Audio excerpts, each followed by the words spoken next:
This story of the leper coming to Jesus does not mean that our Lord will grant every request we bring to Him.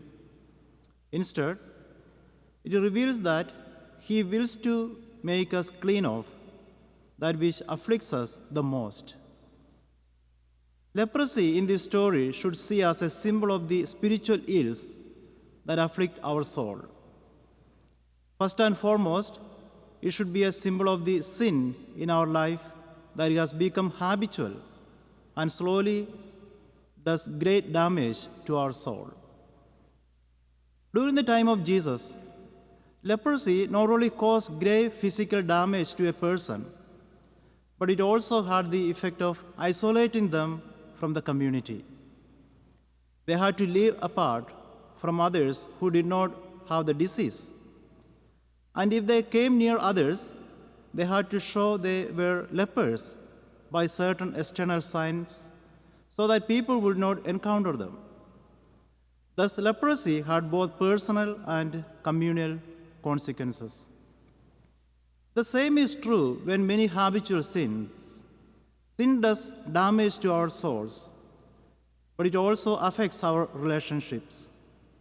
For example, a person who is habitually harsh, judgmental, sarcastic, or lying will experience the ill effects of these sins on their relationships. Returning to the statement of Jesus, I do will be made clean. Jesus met the man's misery with compassion and tender kindness. He communicated the love and mercy of God in a sign that spoke more eloquently than words. He touched the man and made him clean, not only physically, but spiritually as well. From this gospel passage, Jesus teaches two things.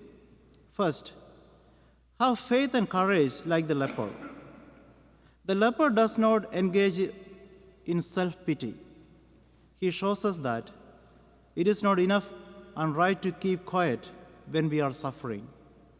He was a person in need, and he is not content to suffer quietly. He shouts at the Lord in prayer by saying, if you wish, you can make me clean. Second, it is not enough to love from a distance.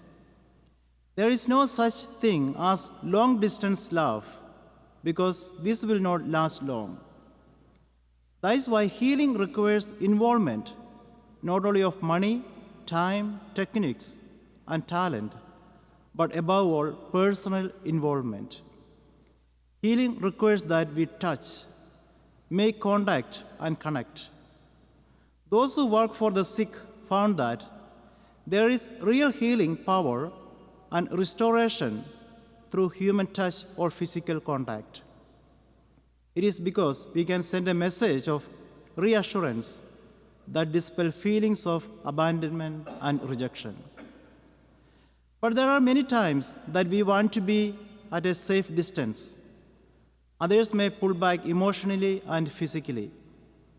But Jesus shows us that His love is not far away.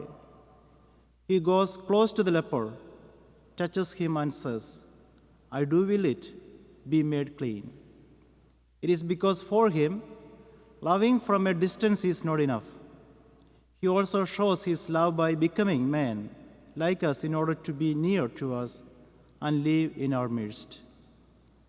So the Lord teaches us today, it is not enough to love from a distance, rather have faith and courage, like the leper, to be touched and healed.